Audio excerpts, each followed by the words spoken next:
Speaking of that, I mean, I could go into this Amran article. It's actually about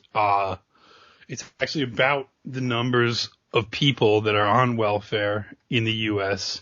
From a study from the Center for Immigration Studies, a new report called Welfare Use by Immigrants and Native Households. They found that 51% of immigrant households receive some form of welfare compared to what Amran says is an already worrisomely high 30% of American households, which I agree, that's worrisomely, well, that's an awkward word.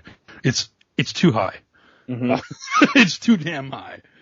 And, but of course, then when you break it down by race, as you can imagine, it gets even more interesting. So the percentage of immigrants using some form of welfare varies enormously according to the part of the world from which they come. Rates are the highest for households from Central America and Mexico, 73%. Okay, so get that through your heads. These people don't come here for welfare. They just come here for the opportunity. But 73% of households from Central America and Mexico are on some form of welfare. 51% from the Caribbean, 48% from Africa, 32% from East Asia, 26% from Europe, which is interestingly lower than the national average, and 17% from South Asia. I'm a little bit surprised that the blacks from the Caribbean and Africa are lower than from Central America and Mexico, but I think because there's such a flood from Central America and Mexico, there's so many more of them that coming from Africa and the Caribbean, not that these people are great, but it takes a little bit more agency to get here from those places and just flooding across the southern border. So we're getting like literally all the plebs coming. Yeah. The worst people. Yeah. We're getting their worst, whereas like there's somewhat of a filter, like people that come from Africa. They're still shitty. You can't just fucking walk. Yeah, you can't you just have to walk, exercise some other sort of. And there's still Africans. Don't get me wrong, and they're still obviously worse than white Americans, but.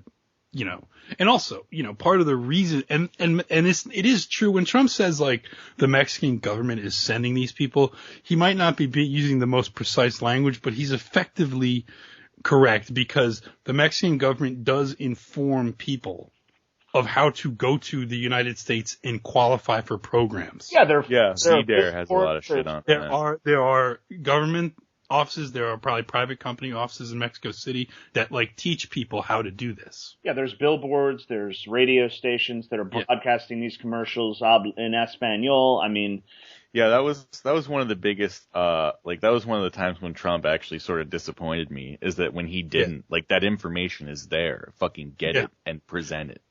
Yeah, he should present that in a more organized fashion. Yeah. Well, and it's not just the advertising. I think people in Central America, South America, Mexico, they're more accustomed to their governments providing them with shit.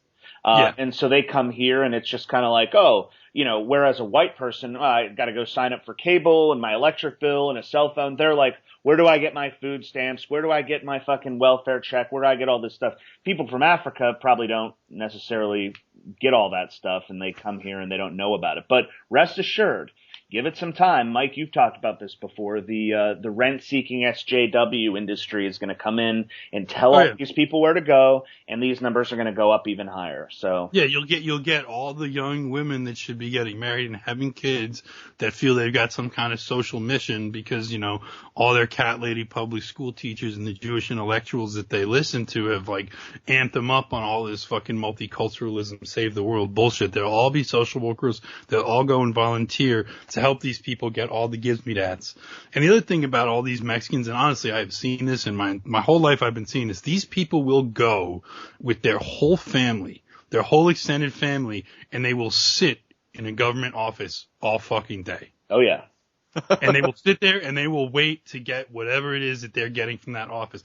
I remember even going to like the DMV in New Jersey to get my license renewed. And there would be like, I would take a ticket and wait in line till I got called to tell her, pay the fee, whatever, get the fuck out of there. There would be entire families they'd have toys, there'd be kids running around everywhere. For like one person to get their driver's license, you'd have like 20 people, because they'll take their whole family with them everywhere they go. Mm-hmm. And they'll fill up the entire waiting room. And it's like, and they're happy. They'll sit there they'll sit there all fucking day. They have nothing else to do. It's probably nicer than their house. So, yeah, you know, you're in air like, conditioning and shit. Yeah, they've got air conditioning. Yeah, we're gonna go spend the day at the DMV. Kid. Yeah, it's like great. For us, it's like, oh God, a day at the fucking DMV. It's a nightmare. I just want to get out of here. I want to go to work. I want to go home. Yeah. You know, but like, they're like, oh yeah, it's great, kids. Day at the DMV. You know, bring the whole family. They'll bring Abuela. Like there'll be some old, like shriveled woman with them. You know what I mean? Like, I'm not kidding. I've seen this my whole life. I've seen this, and I'm sure it's a form of like putting pressure on the fucking whoever, you know, the customer service people at whatever agency it is. Like you want this fucking like stinking fucking horde of Mexicans the fuck out of your office. Yeah. Assuming that they do, because all the people that work at the DMV at least are all surly black people. So I don't know. It's just the whole place should just be burned to the ground. But yeah, no, it's terrible. And I think these people, they honestly look at it, maybe not with the DMV, but like a welfare office, as no different than sitting through a job interview or going through the employment process, where this is just another thing you have to do to ensure that you have income coming in. And they don't fucking care, or probably more likely don't understand that someone else is having to pay all of this out of the money that they're earning from a for-profit venture. And it's all going to their Gibbs Meat at. And the tipping point, I think, is going to come when, look, 50% of people are on welfare in this country. You know, you're talking about the taxes, paying no income tax. You kind of get pretty close to the tipping point where it's like runaway. You can't keep funding all this stuff. And you got to wonder whether or not it's intentional to keep pushing it in that direction. But, well, I mean, I think that intentionality is a hard thing to kind of figure out, because certainly, and I've often talked about this and I've used the term, and I think it's a mold bug term, but I don't care. I'll use it anyway. The Machiavellianism of the individual, where like the government apparatus is actually, you know, in some ways you can look at it as like millions of individuals, right? And on some level, there's institutional incentives, and the institution has an interest, and then every person in the institution has an interest. And while there's not necessarily some organized conspiracy, like every single, 20 or 30 something aspiring cat lady that works in a social work office, like understands on some level that they want to have more like poor, shitty third worlders that they can justify the rent seeking from like white men with real jobs. They want to expand their client base, right? So institutions have clients, they want to expand their client base. Bringing in shitty third worlders expands the client base of all these institutions. It's employment security for these people. There's also the ideological component where they think white men are terrible. These people are great. They deserve all the money that white men have stolen to them through colonialism, slavery, blah, blah, all this bullshit that they're taught in public schools. So like, it's not necessarily a conspiracy, but it's just like all these incentives work together to create this happening over and over, and to like, spin it out of control. And it can't really stop, right? They can't stop. Like the social worker can't stop being a lefty SJW.